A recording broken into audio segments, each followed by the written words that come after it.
जय हिंद प्यारे साथियों, कैसे आप सभी लोग। आशा करता हूं कि आप सभी अच्छे होंगे, स्वस्थ होंगे और अच्छे से अपने पढ़ाई को कर रहेंगे। तो आज के क्लास में हम लोग पढ़ने वाले हैं क्लास 12th बायोलॉजी की 35 वीवीआई ऑब्जेक्टिव क्वेश्चन। तो सभी स्टूडेंट इस क्लास को लाइक और सब्सक्राइब कर दीजिए। फिर चालू करते हैं अपने क्लास को। और इस क्लास का अपना पहला प्रश्न है कि अंडपरजक प्राणी है। तो अंडपरजक जो प्राणी है, मुर्गी भी है, सांप और मगरमच्छ, यानी कि तीनों की तीनों कौन सी प्राणी है? अंडपरजक प्राणी। तो आपका इनमें से सभी हो जाएगा। क्या हो जाएगा? इनमें से सभी। तो फिर सजीव के अंतर्गत, किन के अंतर्गत? सजीव परजक के अंतर्गत जो आपका मनुष्य आ जाएगा, गाय आ जाएगा, मेढक, और इनके अलावा ये चिड़िया वगैरह जो होता है ये सब आ जाएगा। किनके अंतर्गत? सजीव प्रजक के अंतर्गत। लेकिन मुर्गी, सांप ये सब कौन सा? अंड प्रजक। ये भी सजीव प्रजक है, लेकिन इनमें अंड प्रजक है तो सिर्फ मुर्गा होगा, मगरमच्छ, सांप, ना कि मनुष्य, गाय, घोड़ा सब। ठीक है, तो आप लोग अच्छे से समझ चुके होंगे। तो आपका पहला नंबर का जो सही आंसर है वो आपका ऑप्शन डी हो जाएगा। और आपका नेक्स्ट प्रश्न है कि बायोलॉजी शब्द का, क्या है प्रश्न? बायोलॉजी शब्द का प्रतिपादन किसने किया? तो बायोलॉजी शब्द का जो प्रतिपादन किया वो किसने किया दोस्त? अरस्तु जी। किसने किया? अरस्तु जी। और बायोलॉजी शब्द यानी जीव विज्ञान जो होता है, इनका नाम किसने दिया? तो लेमार्क एवं ट्रेविरेनस ने। किसने? लेमार्क एवं ट्रेवी रेनस नामक वैज्ञानिक ने। तो इनको भी आप लोग अच्छे से याद रखिएगा। और ये जो है बायोलॉजी शब्द, ये क्या है? ग्रीक शब्द है। कौन सा शब्द है दोस्त? ग्रीक शब्द है, यानी ग्रीक शब्द से बना है बायोलॉजी। तो इनको भी आप लोग अच्छे से याद रखिएगा। तो आपका सेकंड नंबर का जो सही आंसर है वो आपका ऑप्शन ए हो जाएगा। और आपका थर्ड नंबर का प्रश्न है,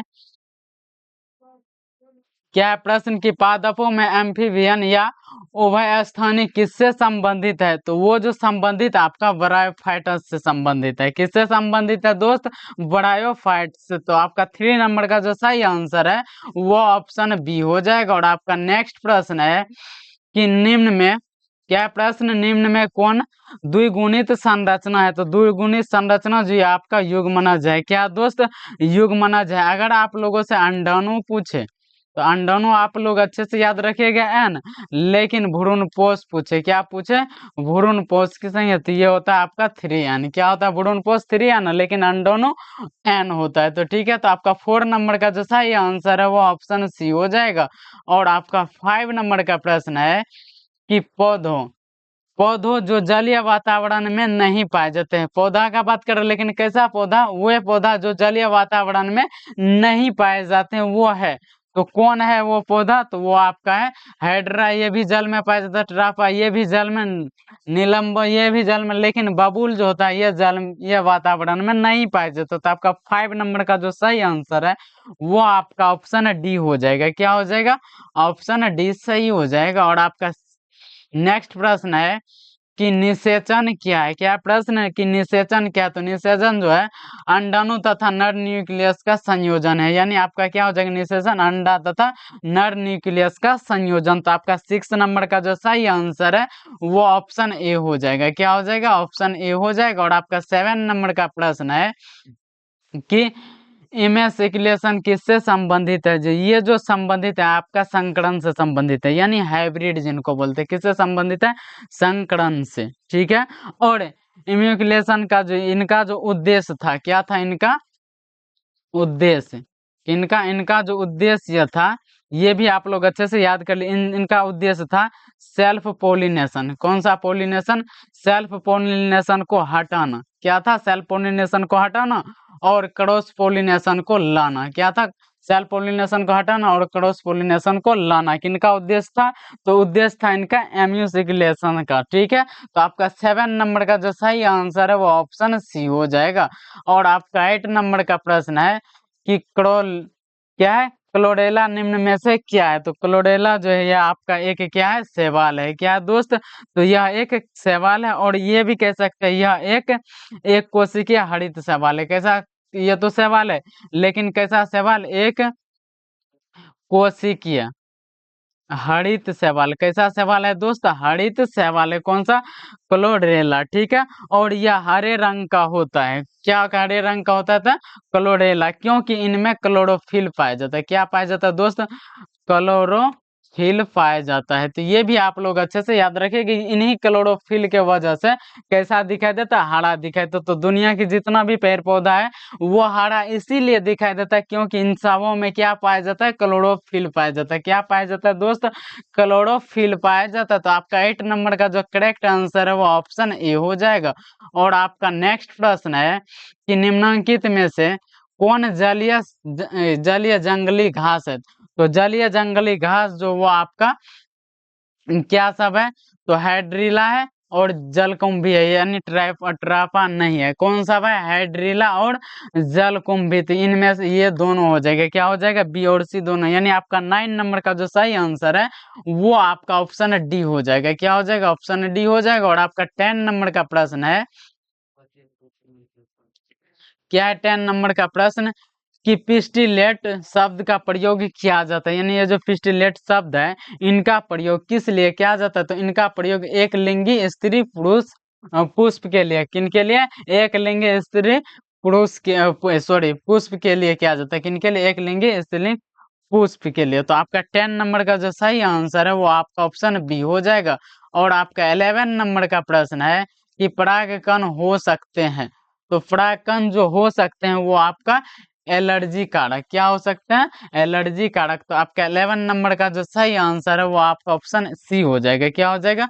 ऑप्शन सी हो जाएगा। और आपका 12 नंबर का प्रश्न है कि नारियल के मध्य फल भित्ति की प्रवृत्ति क्या होती है? तो नारियल के यानी मध्य में, यानी बीच में जो फल भित्ति होती है वो कैसी होती है? तो वो जो आपका होती है वो रेशेदार होती है। क्या होती है दोस्त? रेशेदार होती है। और नारियल का ही रस्सी बनाया जाता है, ये भी आप लोग देखे होंगे नारियल की रस्सी।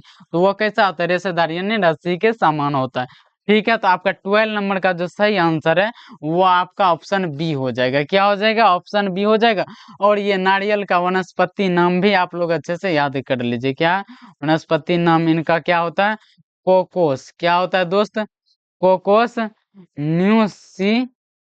क्या होता है? Cocos nucifera. किनका? तो कोकोनट का वनस्पति नाम। ठीक है। तो आपका 12 नंबर का जो सही आंसर है वो आपका ऑप्शन बी हो जाएगा। और आपका 13 नंबर का प्रश्न है कि वो क्या है प्रश्न? कि बीज चोल खाया जाता है। तो बीज चोल जो कि ये खाया जाता है ये आपका शरीफा का खाया जाता है, ना कि सेब और ना ही नारंगी का। किनका खाया जाता है दोस्त? तो खाया जाता है आपका शरीफा का। और शरीफा के अलावा आप लोग याद कर लीजिए कि बीज चोला और किनका किनका खाया जाता है? तो वो जायफल। किनका दोस्त? जायफल। और इनके बाद लीची का। किनका दोस्त? लीची का। ये सब भी आपका इम्पोर्टेंट प्रश्न है कि बीज चोल शरीफा की जगह दूसरा कुछ लीची ही दे दे या फिर जायफल ही दे दे, तो इनको भी नहीं याद रखना है। यस, तो इनको भी आप लोग अच्छे से याद रखिएगा। यानी बीज चोल जो खाया जाता है शरीफा का, जायफल का और लीची का खाया जाता है। तो आपका 13 नंबर का सही आंसर ऑप्शन ए हो जाएगा। और आपका 14 नंबर का प्रश्न है कि ग्राफियन पुटक पाया जाता है। तो ग्राफियन पुटक जो पाया जाता है मादा मानव अंडाशय में। किनमें पाया जाता है? मादा मानव के अंडाशय में। तो आपका 14 नंबर का जो सही आंसर है वो ऑप्शन बी हो जाएगा। और आपका 15 नंबर का प्रश्न है कि एक स्वस्थ महिला पूरे जीवन काल में उत्पन्न कुल अंडों की संख्या, यानी एक स्वस्थ महिला जो होती है वो अपने पूरे जीवन काल, जितना जीवन काल होती है एक महिला का, कुल कितना अंडों की उत्पत्ति करती है या उत्पन्न करती है? तो वो कितना करती है पूरे जीवन काल में? 400। कितना करता है दोस्त? तो वो करता है 400, यानी 400। कितना करता है? केवल 400। ठीक है। तो आपका 15 नंबर का जो सही आंसर है वो आपका ऑप्शन बी हो जाएगा।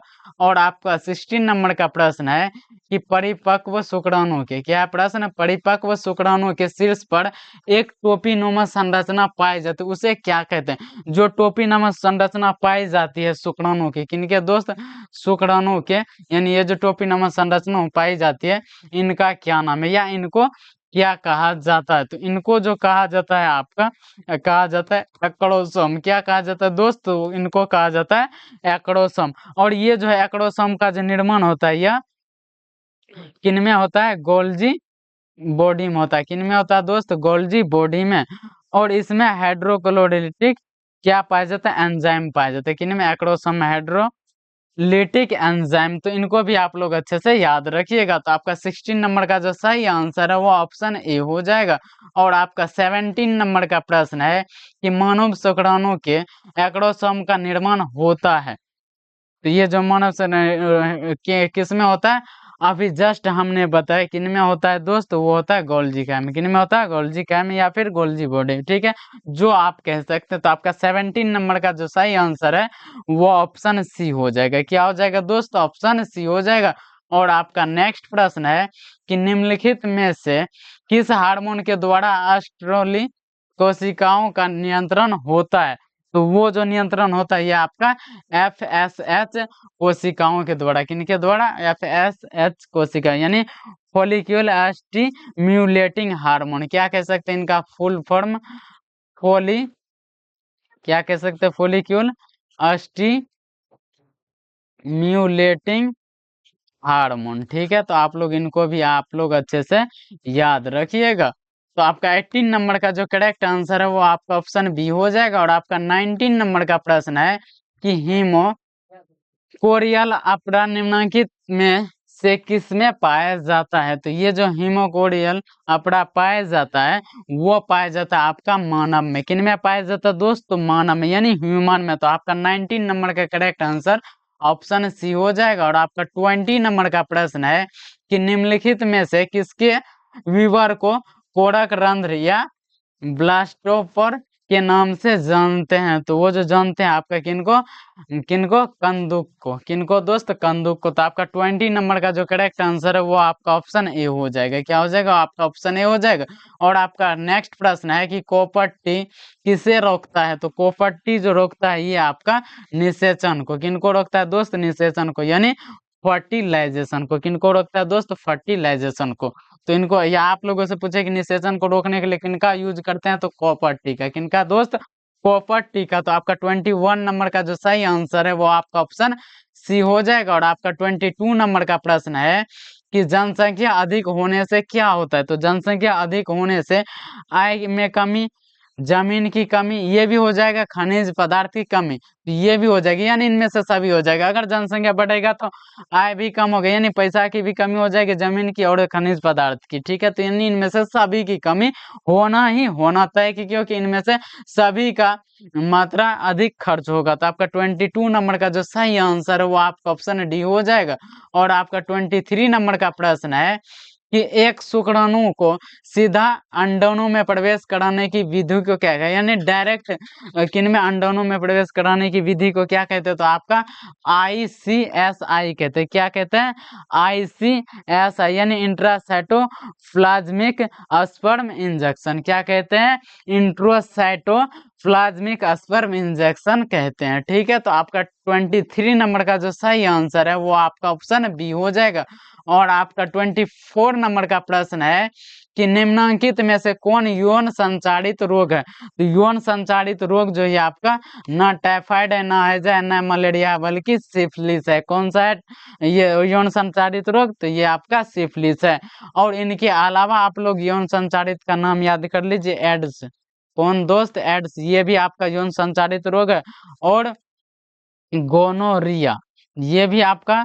और हर्पीस, क्या है दोस्त, हर्पीस। तो ये भी आप लोग अच्छे से याद रखिएगा, कौन सा, सिफिलिस, एड्स, गोनोरिया और हर्पीस, ये सब कौन सा रोग है, यौन संचारित रोग है। तो आपका 24 नंबर का जो करेक्ट आंसर है वो आपका ऑप्शन डी हो जाएगा। और आपका 25 नंबर का प्रश्न है कि पृथक्करण के सिद्धांत को और क्या कहते हैं, या और किस नाम से जानते थे। आपका युग्मकों की शुद्धता का नियम, किस नाम से जानते हैं, युग्मकों की शुद्धता का नियम। और ये जो है प्रभाविता का नियम और स्वतंत्र अपव्यूहन का नियम। और ये जो है इनका कौन सा, युग्मकों की शुद्धता का नियम। ये तीनों के तीनों जो ये लॉज है ये आपका मेंडल साहब ने दिया था। कौन दिया दोस्त, आपका मेंडल जी ने दिया। तो आपका 25 नंबर का जो करेक्ट आंसर है वो आपका ऑप्शन क्या हो जाएगा, ऑप्शन सी करेक्ट हो जाएगा। क्या हो जाएगा, ऑप्शन सी। और ये जो तीनों के तीनों लॉ है, प्रभाविता का नियम, स्वतंत्र अपव्यूहन और युग्मकों की शुद्धता का नियम, ये तीनों के तीनों आपका मेंडल जी ने दिया। ये बहुत ही इंपॉर्टेंट प्रश्न है, इनको आप लोग अच्छे से नोट कर लीजिए, ठीक है। तो आपका 25 नंबर का करेक्ट आंसर ऑप्शन सी हो जाएगा। और आपका नेक्स्ट प्रश्न है कि मेंडल ने प्रतिपादित किया, क्या प्रतिपादित किया? तो ये जो किया आपका आनुवंशिकता का नियम। कौन सा नियम? आनुवंशिकता का नियम। कौन सा? आनुवंशिकता। फिर ये संलग्नता का नियम, ये किसने दिया? तो ये आपका दिया मॉर्गन साहब ने। किसने दिया दोस्त? मॉर्गन साहब। फिर ये 10% ऊर्जा का नियम, ये किसने दिया? तो ये आपका रेमंड। किसने दिया? रेमंड लिंडमैन ने। किसने दिया? लेमंड लिंडमैन। ठीक है, तो आप लोग इनको भी अच्छे से याद रखिएगा। तो आपका 26 नंबर का जो सही आंसर है वो आपका ऑप्शन सी हो जाएगा। क्या हो जाएगा? ऑप्शन सी हो जाएगा। और आपका 27 नंबर का प्रश्न है कि मेंडल ने कितने लक्षणों का अध्ययन किया? तो मेंडल जी ने कितने लक्षणों का? 7 लक्षण, यानी 7 लक्षणों। कितने का? 7 का। तो आपका 27 नंबर का सही आंसर ऑप्शन सी हो जाएगा। और आपका 28 नंबर का प्रश्न है कि मनुष्य में मात्रतम लक्षण का उदाहरण है। तो वो जो उदाहरण है ये आपका त्वचा का रंग। कौन सा? त्वचा का रंग। तो आपका 28 नंबर का जो सही आंसर है वो आपका ऑप्शन बी हो जाएगा। और आपका 29 नंबर का प्रश्न है कि मानव रुधिर ओ वर्ग में, यानी ग्रुप ओ जो होता है मानव रुधिर का, ओ ग्रुप वो किन में उपस्थित रहता है? तो ये आपका एंटीजन अनुपस्थित। इनमें क्या उपस्थित अनुपस्थित होता है? एंटीजन, यानी एंटीजन जो होता है ग्रुप ओ में एब्सेंट होता है। क्या होता है दोस्त? एब्सेंट होता है। ये आपका करेक्ट है। तो आपका 29 नंबर का सही आंसर ऑप्शन ए हो जाएगा। क्या हो जाएगा दोस्त? ए हो जाएगा। और आपका 30 नंबर का प्रश्न है कि मनुष्य में संलग्न समूहों की संख्या क्या है? तो मनुष्य में संलग्न संख्या क्या होती है दोस्त? वो आपका 23 होती है। क्या होती है? 23 होती है। यानी आपका 30 नंबर का जो सही आंसर है वो आपका ऑप्शन डी हो जाएगा। और आपका नेक्स्ट प्रश्न है कि कानों पर बाल की बहुलता का जीन पाया जाता है। किस पर पाया जाता है? तो ये आपका वाई क्रोमोजोम पर। किन पर पाया जाता है दोस्त? वाई क्रोमोजोम पर। तो आपका 31 नंबर का सही आंसर ऑप्शन बी हो जाएगा। और आपका 32 नंबर का प्रश्न है कि रोगी यानी वर्णता रोगी जो होता है वो क्या नहीं पहचान पाता है? तो वो जो नहीं पहचानता है लाल तथा हरा रंग को। किस रंग को नहीं पहचानता है? या लाल या फिर हरा, यानी दोनों। नहीं तो लाल को पहचान पाएगा और नहीं तो हरा। यानी इस रोगी के सामने अगर आप रेड रंग का कोई भी वस्तु लाए उनको सही से नहीं पहचान पाएगा, ना ही अगर हरा रंग को लाई इनको भी वो अच्छे से नहीं पहचान पाता है। तो आपका 32 नंबर का जो सही आंसर है वो आपका ऑप्शन बी हो जाएगा। क्या हो जाएगा? ऑप्शन बी सही हो जाएगा। और आपका 33 नंबर का प्रश्न है कि न्यूक्लिक अम्ल के नाइट्रोजिनस बेस के बीच कौन सा संबंधन रहता है? तो वो जो बंधन रहता है ये आपका हाइड्रोजन बंधन। कौन सा? हाइड्रोजन बॉन्ड होता है। तो आपका 33 नंबर का जो सही आंसर है वो आपका ऑप्शन डी हो जाएगा। और आपका 34 नंबर का प्रश्न है डीएनए तथा आरएनए समान है। क्या है? डीएनए तथा आरएनए समान है। वो न्यूक्लियोटाइड के बहुलक होने के नाते। किसके नाते? न्यूक्लियोटाइड के बहुलक होने के नाते। तो आपका 34 नंबर का जो सही आंसर है वो आपका ऑप्शन सी हो जाएगा। क्या हो जाएगा दोस्त? Option C. और ये जो डीएनए है इनका फुल नाम डीऑक्सी राइबो न्यूक्लिक एसिड। क्या है? Deoxy ribo nucleic acid. फिर आरएनए का राइबो न्यूक्लिक एसिड। ये भी आप लोग अच्छे से याद रखिएगा। आपका 34 नंबर का सही आंसर ऑप्शन सी हो जाएगा। और इस क्लास का लास्ट प्रश्न है कि निम्न में से कौन घुलनशील आरएनए है? तो घुलनशील आरएनए जो आपका स्मॉल टी आरएनए। क्या दोस्त? स्मॉल टी आरएनए होता है। क्या होता है? घुलनशील आरएनए होता है। तो आपका 35 नंबर या इस क्लास का लास्ट प्रश्न का सही जवाब ऑप्शन डी हो जाएगा। क्या हो जाएगा दोस्त? ऑप्शन डी हो जाएगा। और हमारे सभी प्यारे छात्र इस क्लास को लाइक और सब्सक्राइब अभी का अभी कर दीजिए। और आप लोगों को यह क्लास कैसा लगा आप लोग कमेंट सेक्शन में जरूर लिखिएगा। और मिलते हैं नेक्स्ट क्लास में इसी तरह की एक बेहतरीन क्लास के साथ। तो फिर आज के लिए इतना ही। जय हिंद, जय भारत।